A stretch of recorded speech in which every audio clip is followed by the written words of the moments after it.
Beredar sebuah video aksi seorang perempuan memberikan bingkisan ke nenek-nenek, namun diambil kembali. Video tersebut pun langsung viral di media sosial setelah diunggah oleh akun media sosial Instagram _media.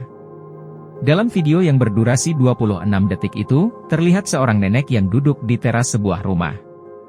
Kemudian datang seorang wanita mengenakan baju kuning dengan kerudung dengan corak bunga hitam.